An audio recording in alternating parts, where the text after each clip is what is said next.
Hey everyone, my name is Austin with Blix, and today we'll be learning how to replace your fork. All right, let's get to it. Heads up, this job does require some specific tools. You'll need the 4mm and 5mm Allen wrenches from your toolkit, along with an adjustable wrench and a 36mm headset wrench.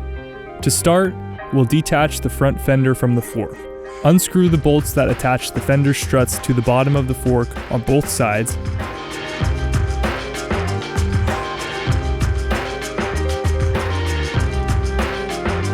And then remove the bolt securing the top of the fender to the fork crown. Next, we'll remove the brake caliper from the fork.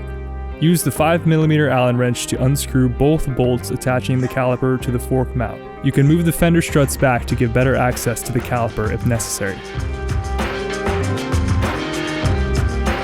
After you remove the caliper mounting screws, pull it away from the fork and cut the zip tie holding the cable housing to the fork. Now it's time to get the stem and handlebars off. The stem bolt, which is pointed straight down the head tube, is sometimes covered by a plastic cap, which can be easily removed. This stem bolt is attached to an expander nut as part of the quill stem assembly. This expander nut pushes against the inside walls of the steerer tube to keep it in place. Do not completely loosen the stem bolt on this threaded headset, as the expander nut could come loose and fall down to the bottom of the steerer tube. Just a few full turns should be enough to allow the stem to be lifted up, but if you still can't pull the stem up, try tapping it gently with a rubber mallet. Once the stem and handlebars are removed, set them aside so they aren't in the way during the rest of this process. In the next part, we'll be releasing the fork from the bike. So to prevent the fork from dropping to the ground, you can secure the fork to the frame by using a zip tie or another fastener. Use the 36mm headset wrench to remove the lock nut.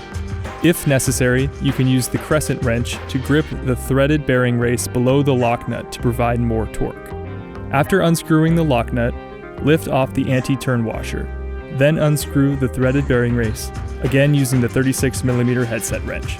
It's very important to take note of the order and orientation of these parts as you remove them, so you can reinstall them correctly later on.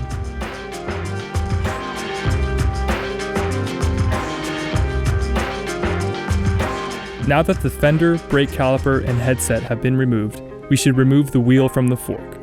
You'll remove the front wheel by loosening the quick release and sliding the wheel out from the dropouts.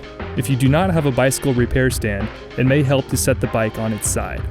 Reposition the handlebars if necessary, and gently set the bike down with the chain and drivetrain facing up.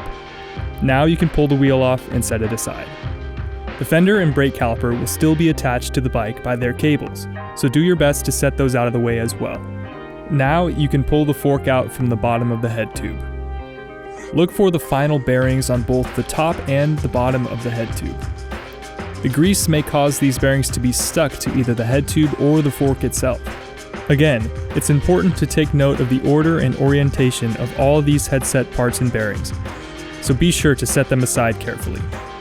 Take the bottom bearing and place it onto your new fork with the ball bearings facing up. Be sure to firmly fit this bearing in place, then insert the new fork back up through the head tube. It may help here to zip tie the new fork to the frame to keep it in place while the assembly is completed.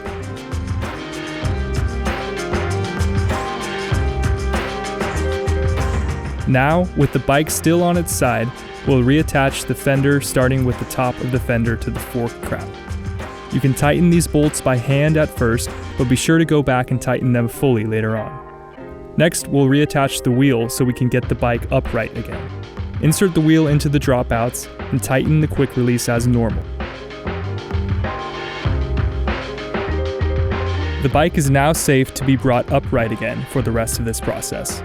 Going back to the headset parts, we'll start by threading the bearing race back onto the fork.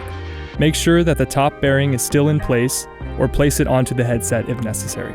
You can start by hand threading this race, but you'll need to use your headset wrench to set the preload. The bearing preload will determine how easy or difficult it is to steer the bike. You want the preload to be tight and secure, but not so tight that it makes the bike difficult to turn. Start by fully tightening this bearing race, and then loosen a quarter turn. Now, reinstall the anti-turn washer by lining up the washer with the notch on the fork threads. Grab the lock nut, tightening by hand at first, and then tightening firmly with the headset wrench.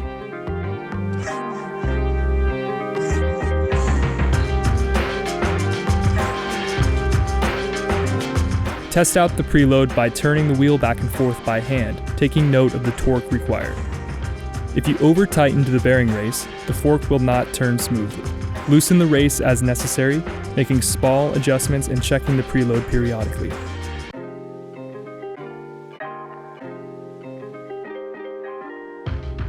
And don't forget to tighten the lock nut after you've set your preload. Replace the headset cap, which is the cone-shaped tapered cylinder covering the headset nuts. In this case, we left the silver headset cap on the stem, so they will slide on together. Make sure that the expander nut is still attached to the stem bolt, and drop the stem back into the head tube. Once it's in place, tighten the stem bolt firmly. The expander nut will now expand and lock the stem in place, so make sure that the handlebars are properly aligned with the front wheel. Reattach the bolts holding the fender struts to the bottom of the fork on both sides, and then replace the brake caliper. Ensure that you position the brake pads correctly around the brake rotor. Reattach the bolts, making sure that the brake caliper is well aligned and positioned for optimal brake performance. We do recommend having the brakes adjusted professionally if you are concerned about your ability to properly reinstall them. Don't forget to firmly tighten all the bolts that were removed and reinstalled during this process. Be sure to test out your work in a safe place before taking to the streets. I hope this video was clear and helped you replace your fork properly. If you have any questions, please let us know.